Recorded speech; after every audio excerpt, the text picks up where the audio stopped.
Such a hard topic talking about my friends, man. See what I'm saying?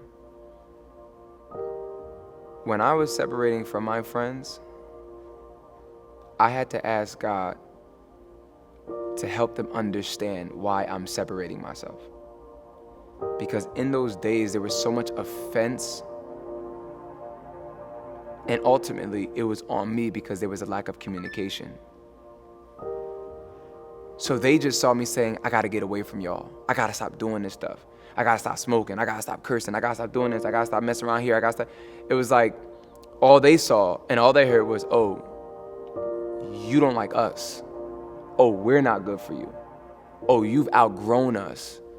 And that's why I used to always say when God is leading you to separate from your friends, communicate and make sure they understand it's not you and it's not personal. It's God sees that in this place of my life right now, there's certain things that we do together that is going to hinder me from pressing into what he has for me. And I think, if I put myself in my friend's shoes, it's like, that would suck to feel like the person I was doing life with, in a sense, is telling me he doesn't want to do life anymore. And in a sense, that's not even what I was trying to say. It's always been a challenging thing for me, but talking to my friends now, and encouraging my friends now, again, the best thing I could have ever did was make a decision to follow God and get serious about it. And I always tell people, when God is leading you to separate from some of your friends or certain people that you used to walk with, make sure when you're telling the story, tell the real story. Don't just go around and say, oh, I don't do that no more. That's not the story. Don't just say, oh, I don't get into that no more. That's not the story. Oh, I don't smoke. I don't drink. I don't have sex. I don't be out here wilding. Nah, that's not the story. Tell them the story. Tell them how God delivered you.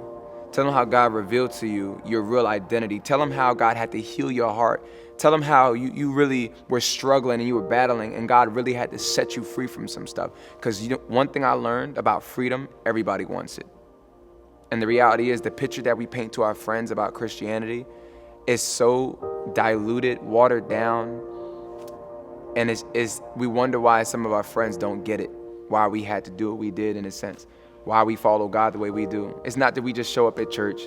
It's not, oh, I can't chill with y'all because I be at church. No, it's so much bigger than that. So that's something I always tell people, like, yo, like in those seasons of separation, because it's inevitable.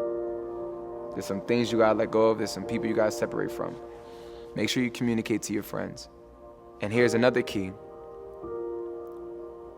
If your friends don't allow you to want more for your life, that person's not your friend. Period. The real friends, even if they don't get it, they'll encourage you to press on. It's challenging. But see, that's what communication. You can't make it about what you don't do and how you don't rock with them. That's not the vibe. And I don't think anybody deserves that, but it happens. And I was somebody that did that by mistake. I was just so frustrated with my life that it came out so wrong. I can't do this no more. I can't be around no more. That wasn't the story. It's a difficult thing. It's a challenging thing to separate from some of your friends that you used to do life with, because God is leading you to separate from them. Even romantic relationships is a very difficult thing.